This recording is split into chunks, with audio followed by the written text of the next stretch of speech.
حضرت عائشہ صدیقہ رضی اللہ تعالیٰ عنہ فرماتی ہیں میں نے نبی پاک صلی اللہ تعالیٰ علیہ وآلہ وسلم کو مرض وصال تک دیکھا ہے، حضور کے وصال تک، کہ حضور قرآن پاک کی آخری 2 سورتیں پڑھ کے سورت فلق اور ناس اپنے ہاتھوں پہ پھونکتے تھے، پھر جسم پہ ملتے تھے۔ قرآن پاک میں شفا ہے۔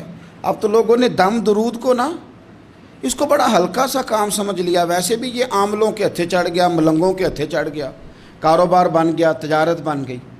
ورنہ قرآن پاک کی آیات پڑھی جائیں تو حضور نے فرمایا سورہ فاتحہ میں شفا ہے، اس میں کرم ہے۔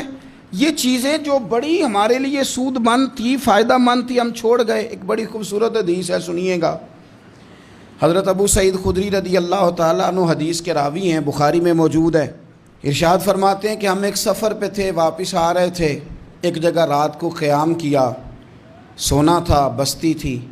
بستی کے لوگوں نے نہ کھانا پوچھا نہ پانی پوچھا، کوئی ضیافت نہیں کی۔ آدھی رات کا وقت آیا تو ایک بندہ دوڑا آیا، کہنے لگا ہمارے سردار کو بچھو نے کاٹ لیا ہے، تم میں سے کوئی بندہ دم درود کر لیتا ہے؟ تو ایک صحابی کہنے لگے کر تو لیتے ہیں، پر تم نے چونکہ ہمیں کھانا پانی تک نہیں پوچھا، تم اگر دم کراؤ گے تو مفت نہیں کریں گے۔ بخاری پڑھ رہا ہوں، پیسے لگیں گے۔ کتنے پیسے؟ بکریوں کا ایک ریوڑ پورا۔ شارحین نے لکھا 40 بکریاں۔ کنے دمہ دیاں؟ او بھائی اس سے کوئی بندہ جواز نہ لے کہ پیسے لینے جائز ہیں، اس سے جواز نہ حاصل کرے۔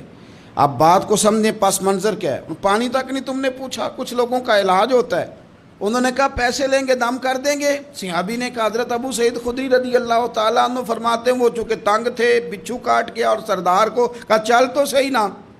وہ صحابی گئے، سورہ فاتحہ پڑھ کے دم کیا، اور حدیث بخاری سے میں آپ کو دکھاؤں گا۔ لوگ کہتے ہیں دم کدھر سے آ گیا؟ بخاری پڑھ رہا ہوں، صحیح بخاری۔ شفا تو اللہ نے دینی ہے نا، رب کریم نے شفا دے دی۔ بکریاں لے لیں، آ گئے جہاں آرام کر رہے تھے اس جگہ۔ صحابہ میں اختلاف ہو گیا، کچھ کہنے لگے بکریاں لینی چاہیے تھی، کچھ کہنے لگے نہیں لینی چاہیے تھی۔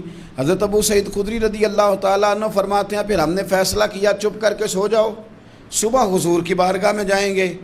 اگر کریم نے کہا لینی چاہیے تھی پھر تو موج بن گئی، اور اگر کہا نہیں لینی چاہیے تھی تو بکریاں ہانک کے واپس کر جائیں گے۔ مسئلہ کیا ہے؟ کہتے ہیں صبح گئے حضور کی بارگاہ میں، جا کے مسئلہ عرض کیا، یا رسول اللہ انہوں نے بھی پانی کوئی نہیں پوچھا تھا، ہم نے بھی کہا دم کریں گے تو پیسے لیں گے، تو ہم نے یہ بکریاں لی ہیں۔ شارحین لکھتے ہیں 40 تھی شاید۔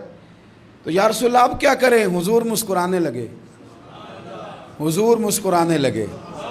جس کے گچھے سے لچھے جڑے نور کے، ان ستاروں کی نزہت پہ لاکھوں سلام، اور جس کی تسکین سے روتے ہوئے ہنس پڑیں، اس تبسم کی عادت پہ لاکھوں سلام، اور ان کی باتوں کی لذت پہ بے حد درود، ان کے خطبے کی ہیبت پہ لاکھوں سلام۔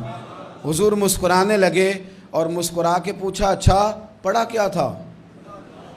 یا رسول اللہ سورہ فاتحہ۔ فرمایا سکھائی کس نے تھی؟ کہا یا رسول اللہ آپ نے۔ فرمایا پھر آدھی بکریاں میری ہیں آدھی تمہاری ہیں، پر میرا حصہ نکالو نا بھائی۔